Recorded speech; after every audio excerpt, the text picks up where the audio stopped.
नमस्कार प्रिय दर्शक मित्रों, एक बार फिर से आप सभी का स्वागत है आपके अपने YouTube चैनल ज्ञान की गंगा में।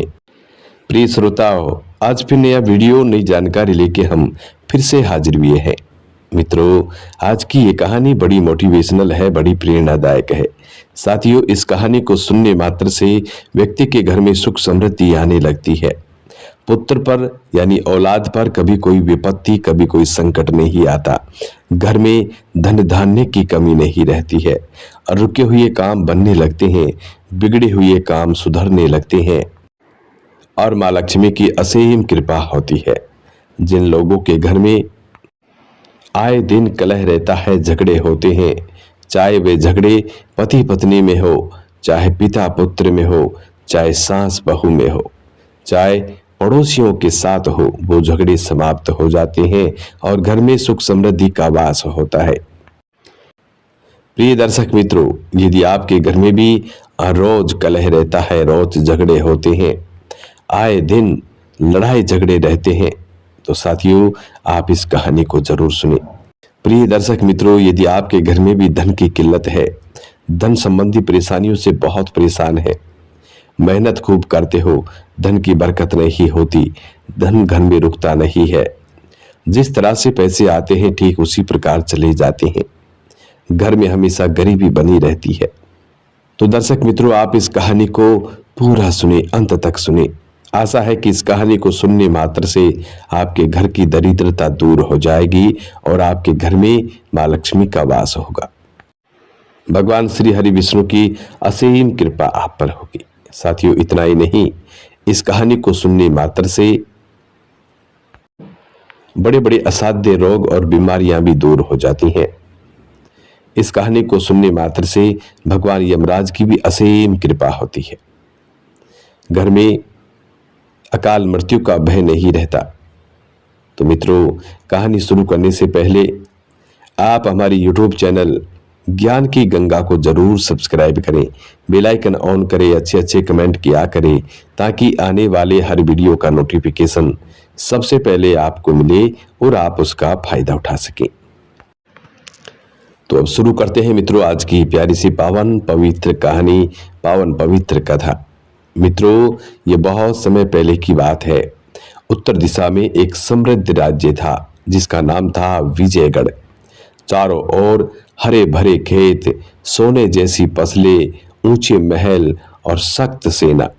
साथियों, इस राज्य का राजा था प्रताप सिंह।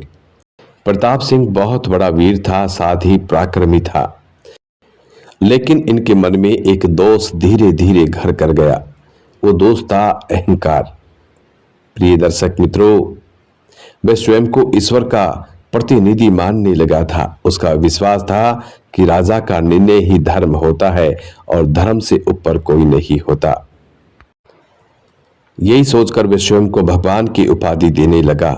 वो सोचने लगा कि राजा ही भगवान होता है और राजा चाहे तो किसी को भी मृत्यु दंड दे सकता है और राजा चाहे तो किसी के भी प्राण बख्श भी सकता है।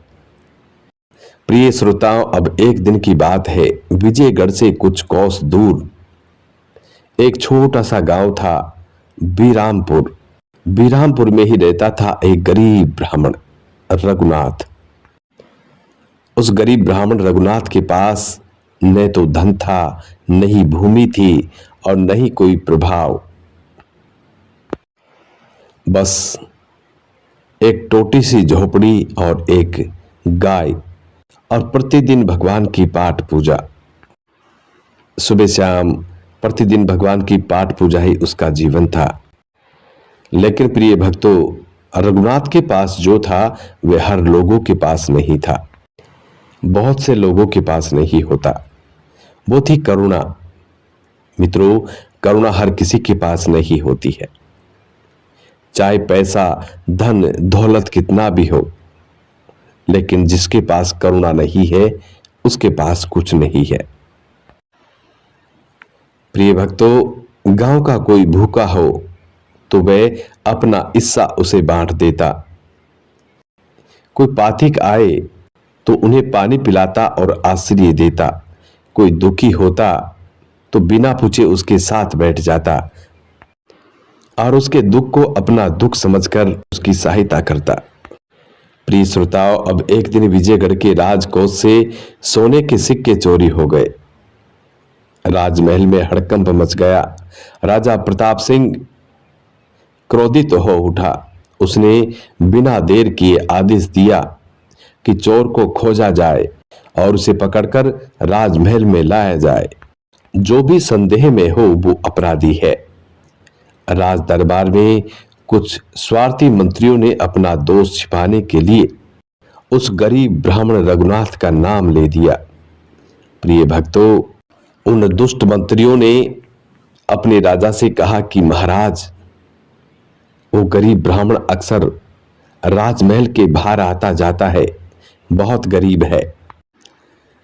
हमें तो उसी पर शक है क्योंकि वो लालची है और लालच की वजह से ही वो राजमहल के आसपास घूमता रहता है। साथियों, उन दुष्ट मंत्रियों की बात सुनकर राजा ने आदेश दिया कि उस गरीब ब्राह्मण रघुनाथ को दरबार में बुलाया जाए। साथियों, जब गरीब ब्राह्मण रघुनाथ को दरबार में लाया गया तो उसके फटे वस्त्र, डरी हुई आंखें, पर चेहरा उसका शांत था। राजा ने पूछा, क्या तुमने राजकोष से सोना चुराया है?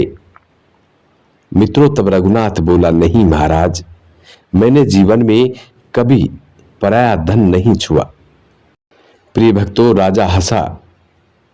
फिर वो आगे कहने लगा, हे महाराज, गरीबी सबसे बड़ा अपराध होता है। उसने कहा, बिना जांच, बिना साक्ष्य, बिना सुनवाई राजा ने आदेश दिया, इसे प्रातःकाल फांसी दे दी जाए। प्रिय दर्शक मित्रों, उस रात आकाश में काले बादल थे, बिजली बार बार चमक रही थी। राजा अपने कक्ष में बैठा था। अचानक धरती कांप उठी। एक भयंकर स्वर गूंजा। प्रताप सिंह, इस आवाज को सुनकर राजा कांप गया। सामने प्रकट हुए यमराज, हाथ में दंड, नेत्रों में अग्नि। तब यमराज की बही बोली, राजा, मैं यमलोक से आया हूं।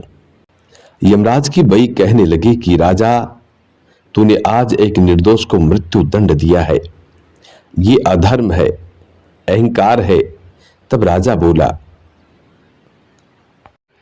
मैं राजा हूं, मेरा निर्णय ही न्याय है। तब यमराज ने अपना दंड भूमि पर पटका और कहने लगे कि न्याय वह नहीं जो सिंहासन से दिया जाए, न्याय वह है जो अंतर आत्मा से निकले। प्रिय दर्शक मित्रों, यमराज ने सारा दृश्य बदल दिया। राजा ने स्वयं को फांसी के तख्ते पर देखा, गले में फंदा।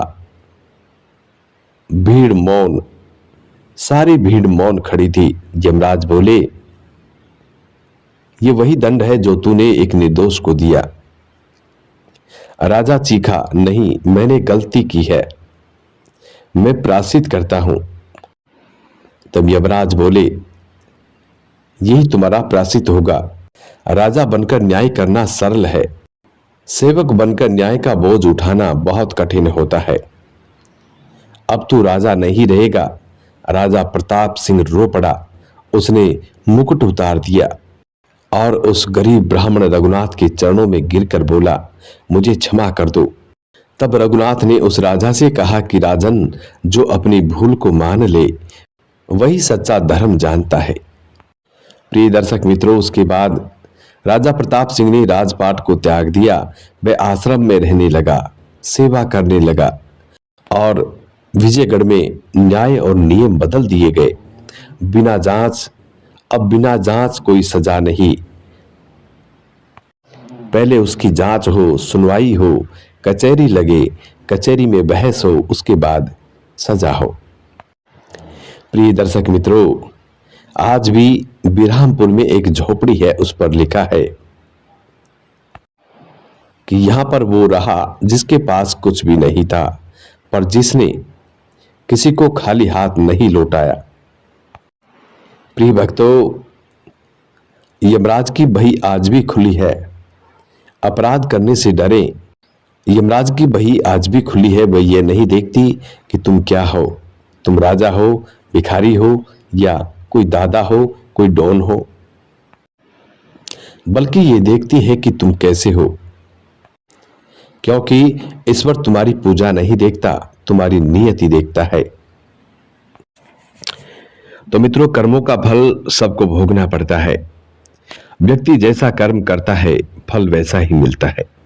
यदि आप किसी निर्दोष को परेशान करेंगे, किसी निर्दोष को सजा देंगे, तो साथियों एक दिन ऐसा आएगा कि वही सजा तुम्हें भी मिलनी है। तुम उस सजा से बच नहीं सकते, क्योंकि कर्म लौटकर उसका सवाया देता है। जैसा कर्म करोगे भरना तो वैसा ही पड़ेगा। इसलिए भक्तों, कभी भी किसी को गलत ना समझे, किसी को गलत ना कहें, अपने कर्म सुधारो। सामने वाला व्यक्ति क्या करता है, क्या नहीं करता है, उससे आपको कोई मतलब नहीं होना चाहिए। बस अपने कर्मों पर ध्यान दें, अपनी कर्म सुधारें, तभी आपका जीवन सुधर सकता है। भक्तों, जो लोग अपने कर्म नहीं सुधार पाते, उनका जीवन अंततः नरक के समान हो जाता है। दर्शक मित्रों, आप जीते जी ऐश कर सकते हैं। गलत कर्म करके, किसी का खून करके, किसी का मर्डर करके, चोरी करके, डकैती डालकर आप कुछ दिनों तक ऐशो आराम की जीवन जी सकते हैं, लेकिन इसका अंत बहुत बुरा होता है। मित्रों, अंत इतना भयानक होता है कि आप उसकी कल्पना भी नहीं कर सकते। इसलिए कभी भी इंसान को नीयत खराब नहीं करनी चाहिए, अहंकार में नहीं आना चाहिए, घमंड में नहीं आना चाहिए। मित्रों, आपका और हमारा इस संसार में कुछ भी नहीं है। सब उस ईश्वर का बनाया हुआ है और उसी का है। इसलिए स्वयं को कभी भगवान मानने की कोशिश ना करें। कभी अपने शरीर का, अपने बल का दुरुपयोग ना करें, अपनी शक्तियों का दुरुपयोग ना करें। तो मित्रों, आज की कहानी यह समाप्त होती है।